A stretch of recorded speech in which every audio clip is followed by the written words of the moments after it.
ನಮಸ್ಕಾರ ಫ್ರೆಂಡ್ಸ್, ಇವತ್ತು ಕ್ಯಾರೆಟ್ ಹಲ್ವಾ ಹೇಗೆ ಮಾಡೋದಂತ ನೋಡೋಣ. ತುಂಬ ರುಚಿಯಾಗಿರುತ್ತೆ, ತುಂಬ ಈಸಿಯಾಗಿ ಮಾಡ್ಕೋಬೋದು. ಈಗ ಅದಕ್ಕೆ ಏನೇನು ಬೇಕಂತ ನೋಡೋಣ ಬನ್ನಿ. ಹಾಲು, ತುಪ್ಪ, ಸಕ್ಕರೆ ಮತ್ತು ಡ್ರೈ ಫ್ರೂಟ್ಸು, ಬಾದಾಮಿ, ದ್ರಾಕ್ಷಿ, ಗೋಡಂಬಿ ಮತ್ತು ಕ್ಯಾರೆಟ್, ಒಂದು 400 ಗ್ರಾಮ್ ಅಷ್ಟು ಕ್ಯಾರೆಟ್ನ ತುರಿದಿಟ್ಕೊಂಡಿದ್ದೀನಿ.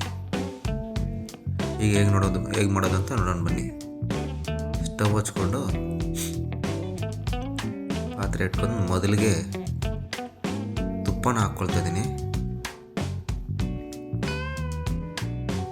ಒಂದು 3 ಸ್ಪೂನಷ್ಟು ತುಪ್ಪನ ಹಾಕ್ಕೊಳ್ತೀನಿ ನಾನೀಗ. ಮೊದಲು ತುಪ್ಪದಲ್ಲಿ ನಾವೇನು ಇಟ್ಕೊಂಡಿದ್ವೋ ಆ ಡ್ರೈ ಫ್ರೂಟ್ಸನ್ನು ಹುರ್ಕೊಬೇಕು.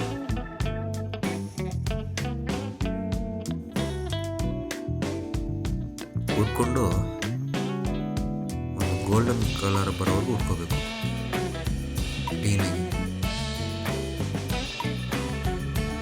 ಫ್ರೈ ಆಗಿದೆ, ಇದನ್ನು ಸೈಡ್ಗೆ ಎತ್ತಿಟ್ಕೊಳ್ತೀನಿ. ಈಗ ಸೈಡ್ ಎತ್ತಿಟ್ಕೊಂಡು ಈಗ ಅದೇ ತುಪ್ಪದಲ್ಲಿ ಕ್ಯಾರೆಟನ್ನು ಹಾಕ್ಕೊಳ್ತಾ ಇದ್ದೀನಿ. ಈಗ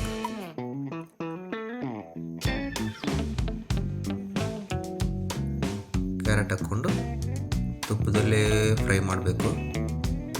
ಚೆನ್ನಾಗಿ ಫ್ರೈ ಆಗಬೇಕು. ಸ್ವಲ್ಪ ತುಪ್ಪ ಸಾಲದು ಅಂದ್ಕೊಳ್ತೀನಿ. ಇನ್ನೊಂಚೂರು ತುಪ್ಪ ಹಾಕ್ಕೊಳ್ತೀನಿ ನಾನೀಗ.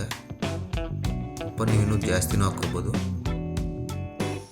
ಎಷ್ಟು ಬೇಕಾದ್ರೂ ಪರವಾಗಿಲ್ಲ, ತುಪ್ಪ ಏನು ತೊಂದರೆ ಇಲ್ಲ. ತುಪ್ಪದಲ್ಲಿ ಕ್ಯಾರೆಟು ಕ್ಲೀನಾಗಿ ಫ್ರೈ ಆಗಬೇಕು. ಡ್ರೈ ಆಗ್ತಾ ಬರ್ತದೆ.